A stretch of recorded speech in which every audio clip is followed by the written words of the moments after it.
اللہ رب العزت جل و علا نے قرآن مجید کے اندر ارشاد فرمایا، ربنا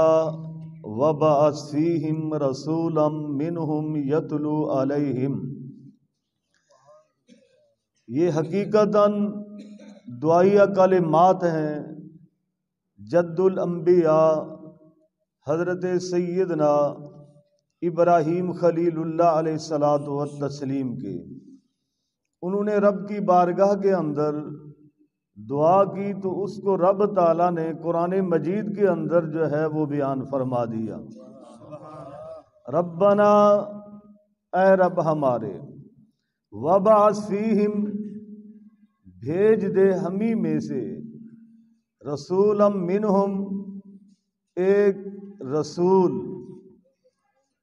یتلو علیہم آیات ہی جو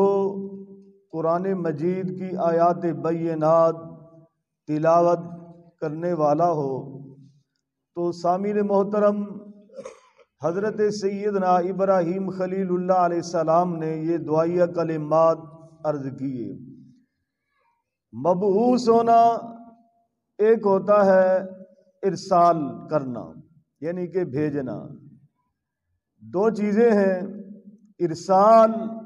اور بعثت اور مبعوث۔ ارسال جو ہوتا ہے یہ عارضی طور پر کسی کو کوئی چیز جو ہے وہ ارسال کر دینا، بھیج دینا۔ بعثت یا مبعوث ہونا جو ہے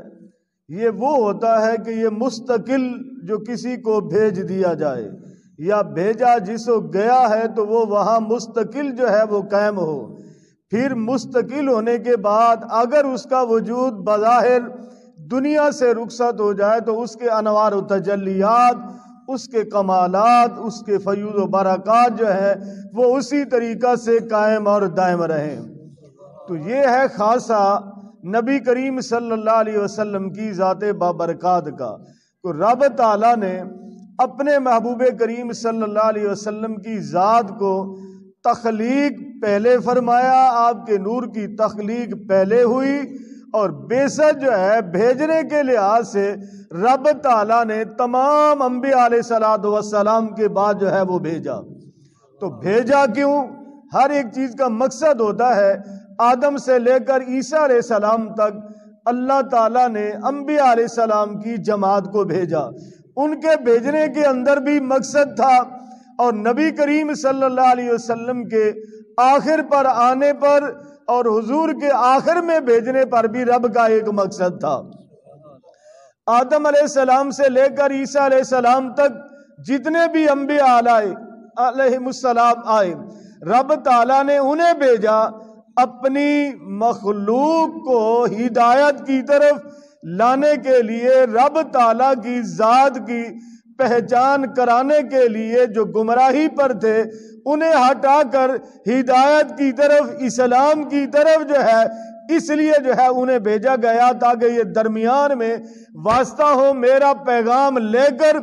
میری مخلوق تک پہنچا دے، اور اس کو جو مانے گا وہ ہدایت کی طرف آ جائے گا، جو نہیں مانے گا وہ گمراہی کی طرف جو ہے وہ چلا جائے گا۔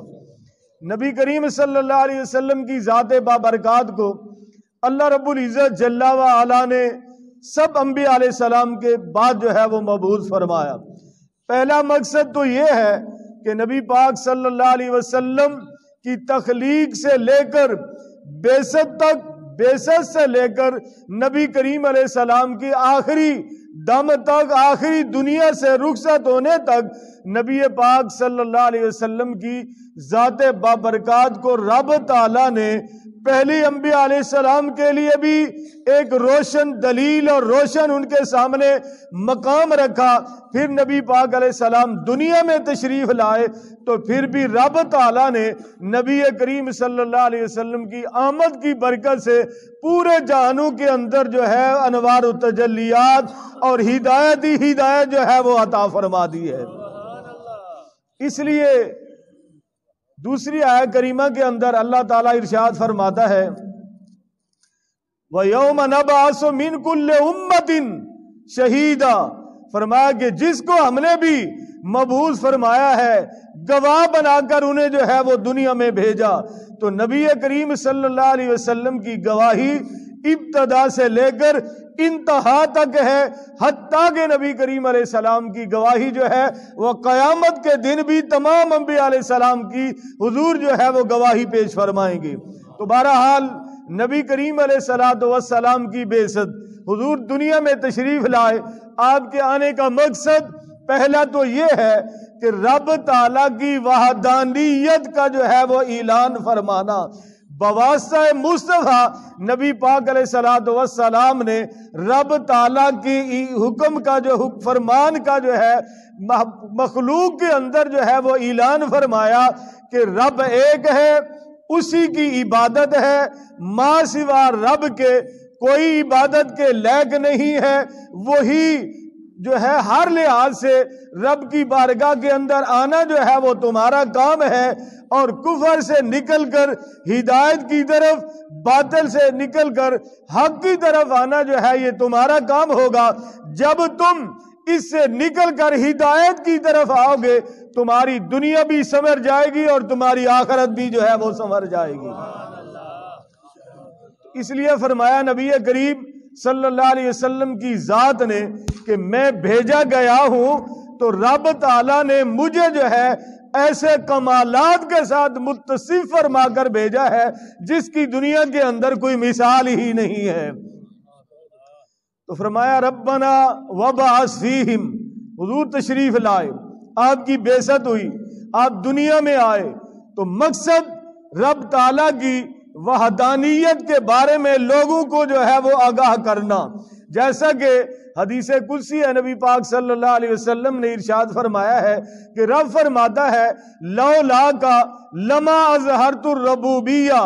کہ اگر میں اپنے محبوب کریم صلی اللہ علیہ وسلم کو مبعوث نہ فرماتا، ان کی تخلیق نہ کرتا، انہیں دنیا میں نہ بھیجتا، تو میرا رب ہونا بھی ظاہر نہ ہوتا۔ تو رب تعالیٰ نے جتنے بھی یہ کمالات نبی کریم علیہ السلام کو عطا فرمائے ہیں، رب ذوالجلال نے اپنی وحدانیت کو جو ہے لوگوں تک بواسطہ مصطفیٰ صلی اللہ علیہ وسلم پہنچانے کے لیے جو ہے یہ بیان فرمائے ہیں۔ تو حضور نبی کریم صلی اللہ علیہ وسلم دنیا میں تشریف لائے، آپ کی بعثت ہوئی، ولادت باسعادت کے جو ہے انوار و تجلیات تو وہ علیحدہ ہے، آمد مصطفیٰ کے علیحدہ ہیں، لیکن مقصد ہے بعثت ہے حضور کے آنے کا مقصد۔ وہ حضور کے آنے کا مقصد یہ ہے کہ جب بھی حضور تشریف لائے تو کیا ہوا کہ شیطان جو ہے وہ چیخیں مار مار کر پہاڑوں کے اندر پیچھے جو ہے وہ بھاگ نکلے۔ حضور کی بعثت ہوئی، آپ کی جو ہے دنیا میں آخری ہوئی تو وہ بھاگ نکلے۔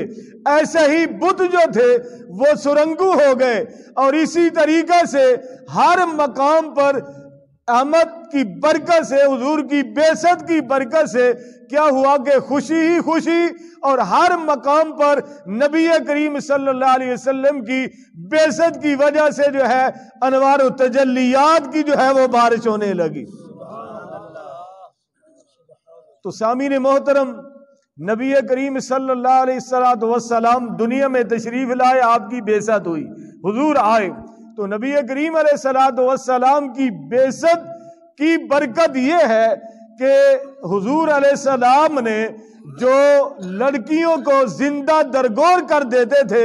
ایسے ہی پکڑ کر گڑھا کھود کر اس میں ڈال کر اوپر جو ہے وہ مٹی ڈال دیتے تھے۔ تو نبی پاک علیہ السلام تشریف لائے، آپ کی بعثت ہوئی، آپ نے ان لوگوں کو بلا کر اس بات سے جاہلیت سے روکا، تاکہ یہ جو ہے سراسر ظلم ہے اور ایسا کرنا ہرگز جائز نہیں ہے۔ تو نبی پاک علیہ السلام نے انہیں سمجھایا، جیسا کہ حضرت دحیہ کلبی کا واقعہ بہت بڑا مشہور و معروف ہے، لیکن نبی پاک علیہ السلام کی بعثت کے بعد حضور کے آنے پر جو ہے حضور علیہ السلام نے انہیں جو ہے اس بات سے منع فرمایا اور جاہلیت سے نکالا، کفر سے نکالا اور جو ہے فسق و فجور سے نکالا اور شرک سے نکال کر باطل سے نکال کر نبی کریم صلی اللہ علیہ وسلم نے انہیں ایمان کی دولت نصیب فرمائی، انہیں دین دیا، انہیں ایمان دیا، ان کے سینے جو ہے وہ منور ہو گئے، اور پھر وہ پہلے کیا تھے لیکن نبی پاک علیہ السلام کے دامن میں آنے کے بعد جو ہے پھر ان کا مقام جو ہے وہ کیا ہو گیا۔ نعرہ تکبیر، نعرہ رسالت، سرکار کی آمد، مدنی کی آمد، لجپال کی آمد، نعرہ تکبیر، اللہ اکبر۔ تو یہ ہے جیسا کہ رب تعالیٰ نے سورہ نون کے اندر ارشاد فرمایا وَإِنَّكَ لَعَلَىٰ خُلُقٍ عَظِيمٍ، اے محبوب کریم صلی اللہ علیہ وسلم آپ کا خلق عظیم جو ہے یہ بہت بڑی دولت ہے اور بہت بڑا جو ہے یہ شان ہے، آپ کو ہم نے جو ہے یہ عطا فرمایا۔ نبی کریم علیہ السلام نے جہاں بھی آپ تشریف لے گئے جیسا بھی فرمایا، جیسا بھی اپنی زبان مبارک سے مبارک الفاظ جو نکالے ہیں تو حضور علیہ الصلوۃ والسلام نے حسن و اخلاق و محبت کے ساتھ نکالے ہیں۔ جب میرے آقا علیہ الصلوۃ والسلام نے حسن اخلاق و محبت کا درس دیا، پیار اور الفت کا درس دیا، تو پھر کیا ہوا؟ جو پہلے حضور کے مخالف تھے، پہلے حضور کے دشمن تھے، حضور کو چاہتے ہی نہیں تھے اعلان نبوت کے بعد، تو جب نبی پاک علیہ السلام نے الفت و محبت، پیار و شفقت ان کے ساتھ اس کے ساتھ جو ہے وہ پیش آئے، وہی لوگ جو پیچھے ہٹتے تھے، جو پیچھے بھاگتے تھے، جو دور جاتے تھے، وہی نبی پاک صلی اللہ علیہ وسلم کے دامن کے اندر آ کر حضور کی بارگاہ میں آ کر حضور کا کلمہ بھی پڑھتے ہیں اور حضور پر اپنی جانیں بھی قربان کر رہے ہیں۔ تو دیکھیں کہ یہ ہے نبی کریم علیہ السلام کی آمد کی بعثت کا مقصد، کہ حضور نے آ کر لوگوں کو پہلے وہ کیا تھے پھر جو ہے وہ کیا ہو گئے، پہلے ان کا کردار کیا تھا پھر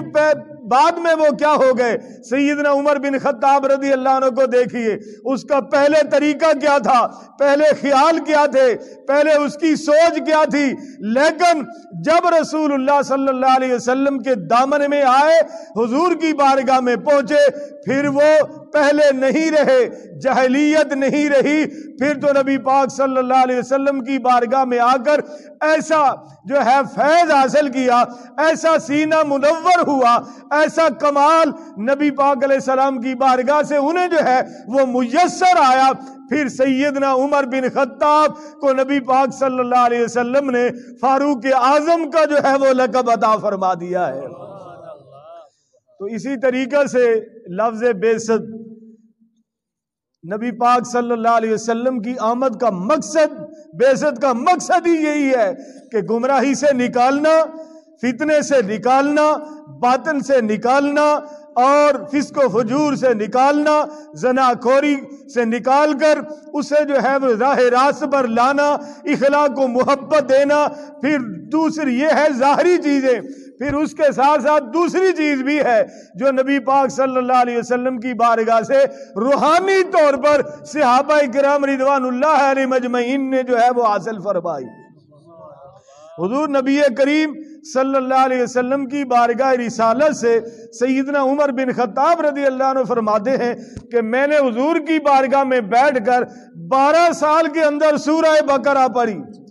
12 سال کے اندر حضور سے میں نے سورہ بقرہ پڑھی۔ اب پڑھانے والا جانے جو امام الانبیاء ہے، جو پوری کائنات کا سردار ہے، یا وہ غلام جانے سیدنا عمر بن خطاب رضی اللہ عنہ کہ حضور نے بظاہر انہیں کتنا پڑھایا اور کتنا فیض عطا فرمایا، اور پھر روحانی طور پر میرے محبوب کریم علیہ السلام نے سیدنا عمر بن خطاب کو کتنا کمال عطا فرما دیا ہے۔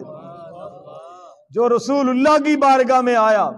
حضور کو دیکھا، چاہے ایک نظر دیکھا، ایمان کی نظر سے دیکھا، خاتمہ بالخیر ہو گیا، وہ حضور کا غلام، حضور کا صحابی ٹھہرا۔ وہ صحابی جنہوں نے رسول اللہ کی بارگاہ سے حضور کی صحبت اختیار کر کے حضور سے جو ہے وہ فیض لیا، ان کے چلے جانے کے بعد جس نے صحابی کو دیکھا اور نور ایمان کی نظر سے انہیں دیکھا تو وہ تابعی بن گیا۔ پھر یہی روحانی فیض اور ظاہری فیض اور باطنی فیض دونوں طریقہ سے جو ہے وہ جاری ہوا۔ حضور سے صحابہ نے لیا دونوں طریقہ سے، صحابہ سے تابعین نے لیا دونوں طریقہ سے، تابعین سے پھر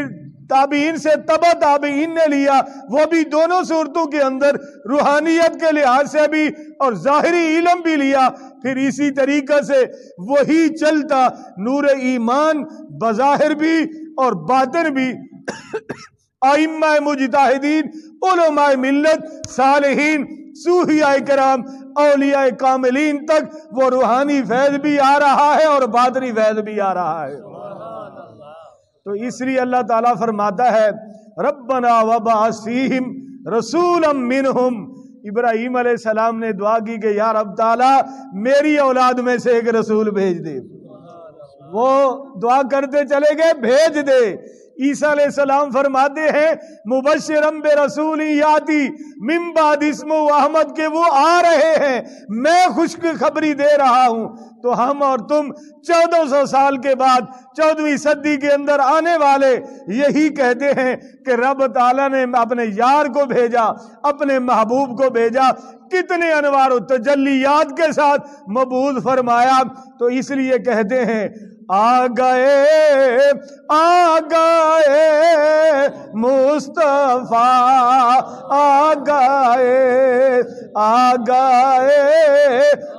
گئے مصطفیٰ، آ گئے آج دنیا میں خیر الورا،